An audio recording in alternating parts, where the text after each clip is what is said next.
The governing board of the POEA just came up with resolution lifting the ban partially.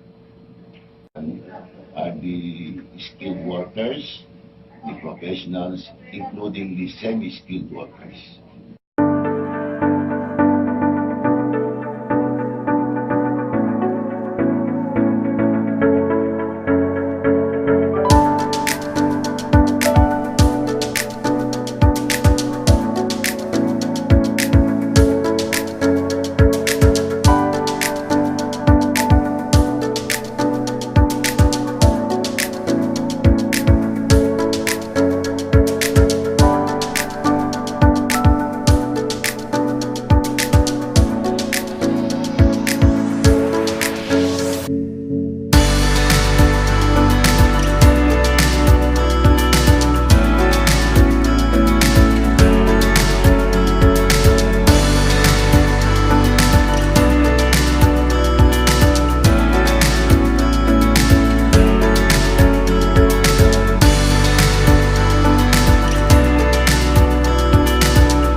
Hey guys, welcome to my YouTube channel. This is Kerv Bisaya. Nagbabalik na naman tayo mga kabisdak. So, for today mga kabisdak ay discuss ko po sa inyo kasi mayroon na namang nilabas galing sa POEA na papers na nalipban na daw yung mga skills. So ngayon ipapakita ko po sa inyo kung ano talaga yung mga worker na dapat makabalik dito sa Kuwait para magtrabaho. So antayin nyo mga kabisdak kasi ito na po.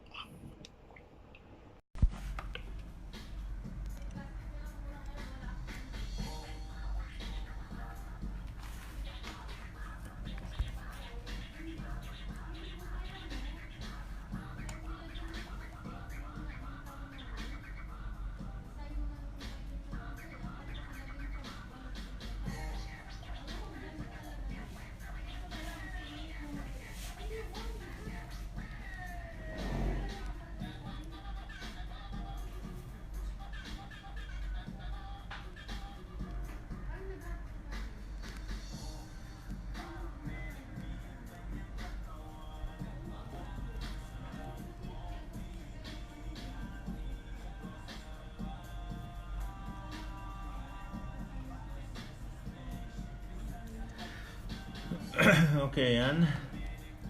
Ito na po yung Governing Board Resolution number 06. Pirmado po yan. Okay. Nilabas po siya noong 06 February 2020. So ngayon lang po siya lumabas. Pirmado po yan nila ni Silvestre Bello III, Secretary of Labor and Employment and Chairman for POEA Governing Board. Tapos si Bernard P. Olalia, Administrator and Vice Chairperson of POEA Governing Board. Tapos si Estrelita S. Hizon, ayan, Member Private Sector Representative. Si Alexander A. Asuncion, Member Land-Based Sector Representative. At saka si Felix M. Oka, Base Sector Representative. Pinirmahan po siya February 6, 2020 sa Manila, Philippines. Again, nakasulat po dito, now therefore, the POEA Governing Board in the meeting duly convenes, resolves as it is hereby resolved to lift the deployment ban in Kuwait and to resume the processing and deployment thereto all overseas Filipino workers except the deployment of newly hired and returning balik manggagawa domestic workers or household workers in Kuwait. Okay? So, malinaw po yon sa nilabas na resolution na to, Governing Board Resolution, na nalip na po yung ban sa mga semi-skilled. Diba dati hindi sila nakakabalik? Merong mga semi-skilled na hindi nakakabalik. At saka meron ding mga baguhan na semi-skilled ang hindi makapag-apply sa Kuwait. Pero ngayon, nalip na po yung ban na yan. Yan, malinaw po dito sa nilabas nilang governing board ng POEA. So, ayan. Ang ano lang po is yung domestic helper, newly hired at saka balik manggagawa, hindi na po talaga pwede makapasok sa Kuwait. Okay, marami nga po nagsasabi parang hindi patas daw po itong ano na to. Kasi dapat, sa tingin ko rin, dapat yung mga balik manggagawa na household worker, dapat pabalikin na lang nila. Ang kanilang dapat iban yung mga newly hired lang po sana na domestic helper. Yun lang po sana. Mas maganda yung ganon. Newly hired ng semi-skilled, okay na po ulit. Ang hindi lang po talaga makabalik is yung mga domestic helper na balik manggagawa at saka newly hired. Okay, dapat ang inano na lang nila muna dito yung domestic helper na baguhan. Yung mga balik manggagawa, dapat hindi na lang, pinabalik na lang sana nila. So kung may magbabakasyon ngayon ng mga domestic helper, hindi na makakabalik. Sayang naman.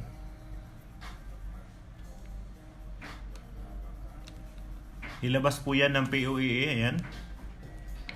Itong araw lang po na to, Governing Board Resolution number 06.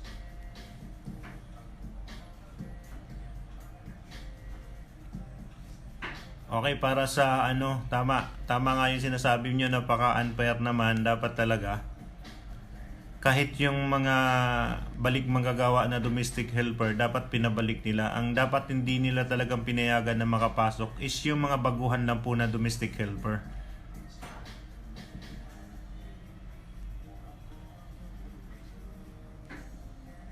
So ayan po mga kabayan, makahingi pa ng copy ng kasunduan na yan. Hindi po yan ipopost ko po yan mamaya sa comment section. Galing po yan sa POEA government.ph website. So ipopost ko po yan mamaya ng konti. Ayan po, malinaw na sinasabi dyan.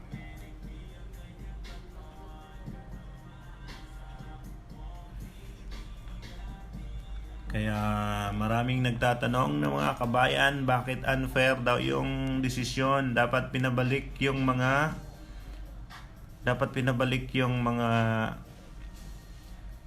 balik manggagawa na household worker. Dapat ang hindi na lang nila pinapapasok talaga yung mga bago, yung newly hired lang na domestic helper. Kasi ewan ko, kaya ang daming nagrereklamo na makikita nyo dahil po sa paglip ng deployment ban sa Kuwait na yan. Okay guys, ipopost ko po yan maya para makita nyo yung kabuuan po ng governing board na nilabas po ng POEA dito lang po sa Pilipinos Kuwait.